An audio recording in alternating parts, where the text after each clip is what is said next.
ધોરણ 12 ભૂગોળ પાઠ પહેલો માનવ ભૂગોળ પરિચય.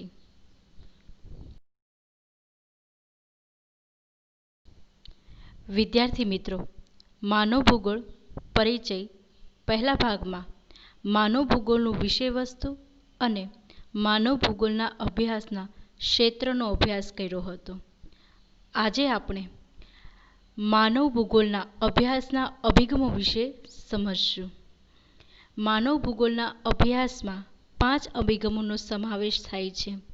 તેમાં સૌપ્રથમ છે ઐતિહાસિક અભિગમ, બીજું છે ક્ષેત્રીય વિશ્લેષણ અભિગમ, ત્રીજું છે પારિસ્થિતિકીય વિશ્લેષણ અભિગમ, જેમાં 3 વિચારધારાનો સમાવેશ થાય છે: નિશ્ચયવાદી વિચારધારા, સંભવવાદી વિચારધારા અને નવનિયતિવાદી વિચારધારા.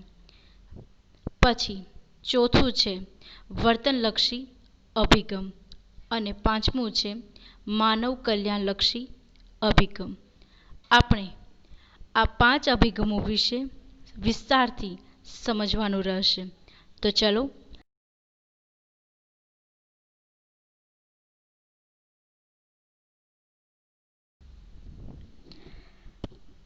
સૌપ્રથમ આપણે જોઈએ ઐતિહાસિક અભિગમ.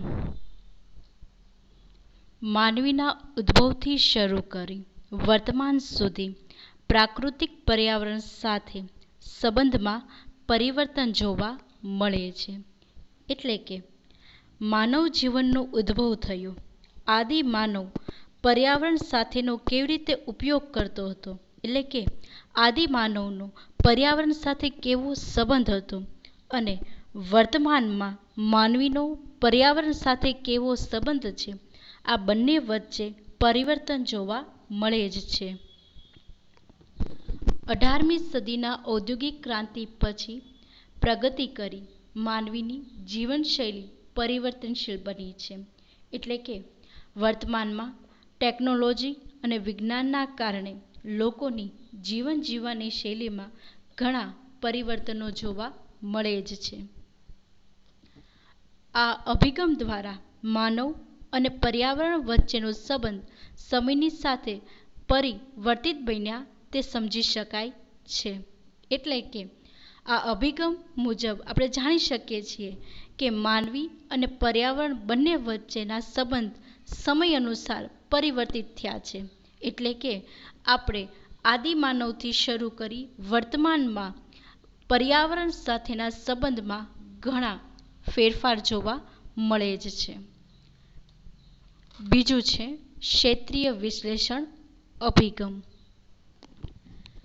વિશ્વના વિભિન્ન પ્રદેશોમાં વસતા માનવીની જીવનશૈલીમાં વિવિધતા જોવા મળે છે. તે આપણે જાણીએ છીએ કે અલગ અલગ દેશોમાં વસતા અથવા તો કે અલગ અલગ પ્રદેશોમાં વસતા લોકો માનવીની જીવન જીવવાની શૈલીમાં પરિવર્તન જોવા મળે જ છે, વિવિધતા જોવા મળે જ છે. લગભગ 20મી સદીના પ્રારંભ સુધી માનવ જીવનશૈલી પ્રાકૃતિક પર્યાવરણને આધીન હતી. એટલે કે 20મી સદીના પ્રારંભ સુધી માનવીનું જીવન પર્યાવરણ પર જ આધારિત હતું. એ આપણે જાણીએ છીએ કે વિજ્ઞાન અને ટેકનોલોજીનો ઉપયોગ ત્યારે વધુ થતો ન હતો. લોકો પોતાની આર્થિક પ્રવૃત્તિઓ પર્યાવરણ સાથે જ કરતા હતા.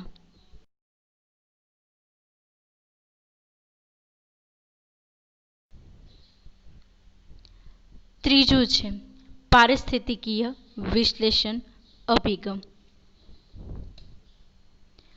માનવી પોતાની પ્રવૃત્તિઓ પ્રાકૃતિક પર્યાવરણમાં કેવી રીતે સમાયોજન કરે છે અને પ્રતિકૂળતાઓ સામે કેવી રીતે સામનો કરે છે તેનું વિશ્લેષણ આ અભિગમમાં કરવામાં આવે છે. એટલે કે માનવી પ્રકૃતિના પર્યાવરણની સાથે કેવી રીતે અનુકૂલિત થાય છે અને તેની સામે આવતી સમસ્યાઓનો કેવી રીતે સામનો કરે છે તે આ અભિગમ દ્વારા સમજી શકાય છે. પ્રાકૃતિક પર્યાવરણની પ્રતિકૂળ પરિસ્થિતિ સાથે અનુકૂળ સ્થાપવા માટે 2 વિચારધારાઓ આ અભિગમમાં જોવા મળે છે. ચલો એમાં સૌ પ્રથમ છે નિશ્ચયવાદી અથવા તો નિયતિવાદી વિચારધારા. જોઈએ, આ વિચારધારા મુજબ મનુષ્યની બધી જ પ્રવૃત્તિઓ અને ક્રિયાઓ પ્રાકૃતિક પર્યાવરણ દ્વારા નિયંત્રિત થાય છે. આ વિચારધારા માનવીને નિષ્ક્રિય ગણી માનવી કરતાં પર્યાવરણને સર્વોપરી માને છે. એટલે કે આ વિચારધારા મુજબ મનુષ્ય માનવી કરતાં પર્યાવરણ વધુ મહત્વનું છે. માનવીની જીવનશૈલી, માનવ સંસ્કૃતિ, રાષ્ટ્રનો ઇતિહાસ, માનવ સમુદાય વગેરે પર પ્રાકૃતિક પર્યાવરણ અસર કરે જ છે. એ તો આપણે પણ જાણીએ છીએ કે આપણને માનવીને દરેક પ્રક્રિયા કે દરેક કાર્યમાં પર્યાવરણ અસર કરે જ છે. એરિસ્ટોટલ, ટ્રાબો, કાન્ટ, રીટર વગેરે વિદ્વાનોએ આ વિચારધારાને અનુમોદન આપ્યું છે. એટલે કે આ દરેક વિદ્વાનોએ આ વિચારધારાને મહત્વ અને તે સંબંધિત આ વધુ માહિતી પણ આપેલી છે. કુમારી એલન સેમ્પલ તથા હન્ટિંગ્ટન આ વિચારધારાના પ્રખર સમર્થક છે.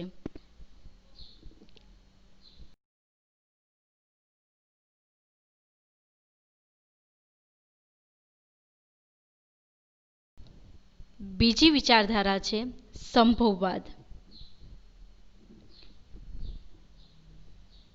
સંભોગવાદ શબ્દનો સૌપ્રથમ ઉપયોગ લુસીન ફાવરેએ કર્યો હતો. તેના મત અનુસાર માનવ સંભોગવાદનો સ્વામી છે. નિશ્ચયવાદ વિચારધારાને યાદ કરીએ તો તેમાં પર્યાવરણને મહત્વ આપવામાં આવ્યું હતું, જ્યારે સંભોગવાદ વિચારધારામાં માનવીને મહત્વ આપવામાં આવે છે. ભૂગોળવેત્તા વિકાસ ડી લા બ્લાસે આ વિચારધારાનો વ્યવસ્થિત પ્રચાર કર્યો હતો. સંભોગવાદ પ્રકૃતિની સરખામણીના માનવને મહત્વનું સ્થાન આપે છે. સંભોગવાદ માનવીને સક્રિય સ્વરૂપે મૂલવે છે. પ્રકૃતિના તત્વોનો કેવી રીતે અને કેટલા માત્રામાં ઉપયોગ કરવો તેનો નિર્ણય માનવીએ જ કરવાનો છે. એટલે કે આ વિચારધારા અનુસાર માનવી પર્યાવરણ કરતાં વધુ મહત્વ ધરાવે છે. પર્યાવરણનો ઉપયોગ ક્યાં અને કેટલો કરવો તેનો નિર્ણય તો માનવીને જ કરવાનો રહે છે. સંભોગવાદ અને નિશ્ચયવાદ વિચારધારા, આ બંને વિચારધારાના ઘણા વિદ્વાનોએ વિરોધ કર્યો હતો. આથી જ એક નવી એટલે કે નિશ્ચયવાદી અને સંભોગવાદી વિચારધારાનો સમન્વય કરતી નવી વિચારધારા ઊભી થઈ. તે છે નવનિયતિવાદી વિચારધારા. નિશ્ચયવાદી અને સંભોગવાદી વિચારધારાનો સમન્વય કરતી નવનિયતિવાદી નામની વિચારધારા ગ્રિફિથ ટેલરે આપી હતી. પ્રાકૃતિક નિયમોનું પાલન કરીને પ્રકૃતિનો ઉપયોગ કરવાનો છે. માનવીએ સાંસ્કૃતિક પર્યાવરણને મર્યાદિત કરી પ્રાકૃતિક તત્વોનો ઉપયોગ કરવો અનિવાર્ય છે.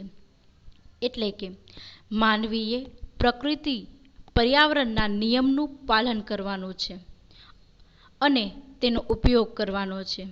માનવીએ પોતાની જરૂરિયાતની પૂર્તિ પર નિયંત્રણ રાખી પર્યાવરણનો ઉપયોગ કરવો જોઈએ. પ્રાકૃતિક પર્યાવરણને નુકસાન થશે તો માનવ સમાજ સામે માનવ સર્જિત સમસ્યાઓ ઊભી થશે, જેથી માનવ વિકાસ રૂંધાઈ જશે. એટલે કે જો માનવી પર્યાવરણનો દુરુપયોગ કરશે કે પર્યાવરણને નુકસાન કરશે તો તે માનવીના વિકાસને રૂંધાશે. આપણે આપણી અત્યારની પરિસ્થિતિને જોઈએ તો પર્યાવરણને ઘણું નુકસાન થાય છે અને આપણે નારાઓ પણ લગાડીએ છીએ, પાણી બચાવો, વૃક્ષો વાવો વગેરે. તો આ દરેક પર્યાવરણને જો નુકસાન થશે તો એનો સામનો આપણે કરવાનો જ રહેશે. એટલે કે પ્રકૃતિનો ઉપયોગ એ રીતે કરવો જોઈએ કે પ્રકૃતિને નુકસાન પહોંચે નહીં. તે આ નવનિયતિવાદી વિચારધારા આપણને સમજાવે છે.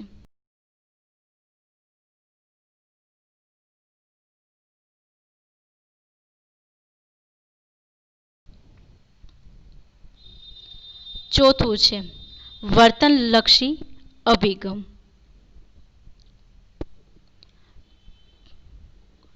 કોઈ પણ ક્ષેત્રમાં ઉત્પન્ન થતું સાંસ્કૃતિક પર્યાવરણ તે ક્ષેત્રના માનવીના વ્યક્તિગત ગુણો, માન્યતાઓ, મૂલ્યો, રીતરિવાજો વગેરેને કારણે ઊભા થાય છે. આપણને ખ્યાલ જ છે કે જે પ્રદેશમાં કે જે જગ્યાએ માનવી રહેતો હશે કે તેના ગુણો, માન્યતાઓ, મૂલ્યો, રિવાજો વગેરેના આધારે ત્યાંનું સાંસ્કૃતિક પર્યાવરણ ઊભું થાય જ છે.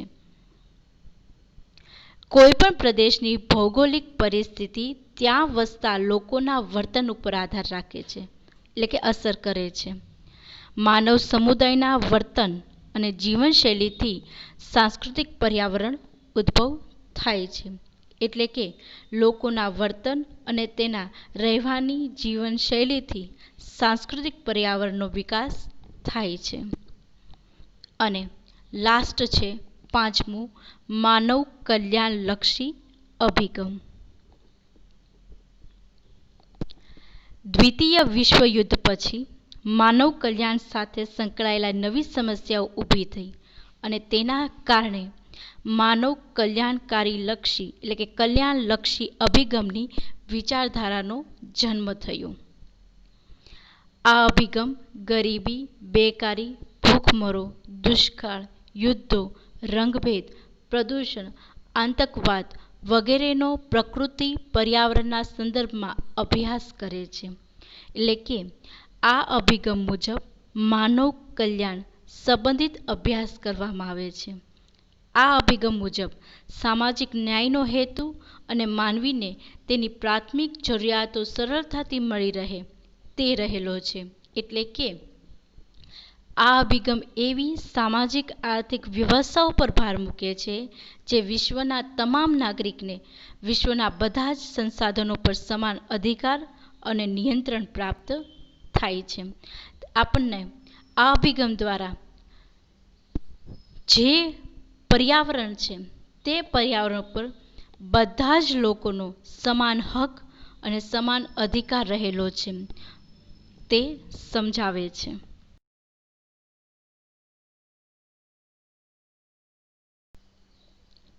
આપણે માનવ ભૂગોળ અભ્યાસના 5 અભિગમો જોયા.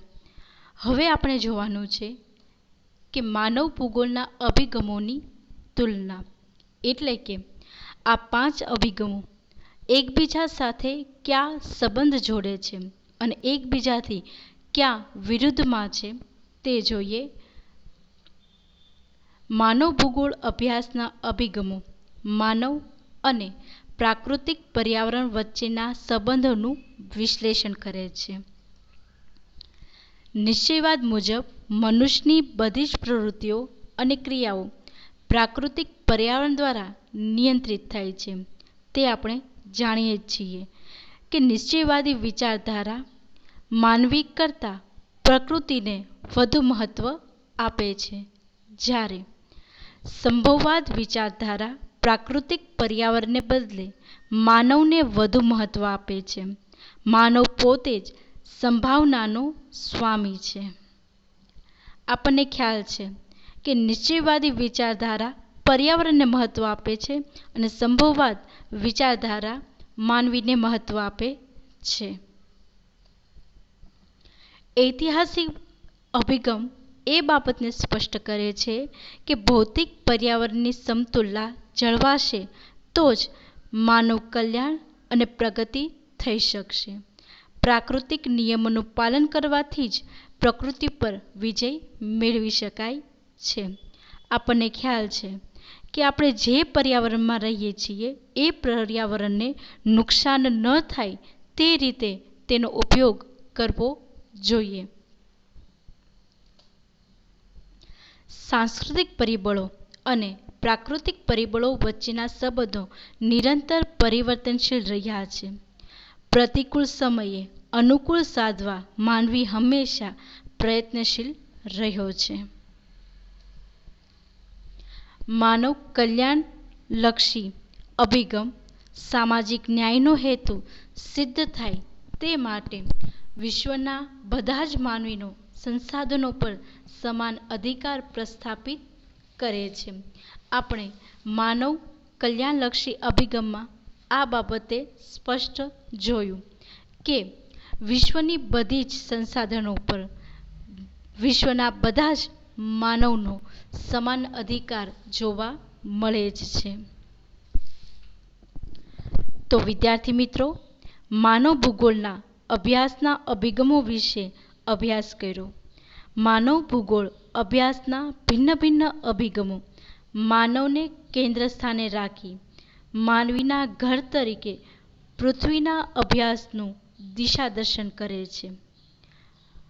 ભૂગોળ વિષયનો પહેલો પાઠ પૂરો થાય છે.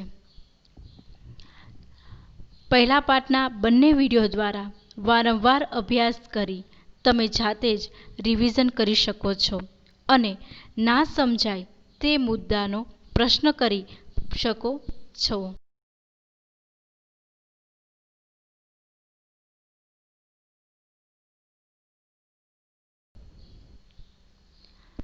Thank you so much.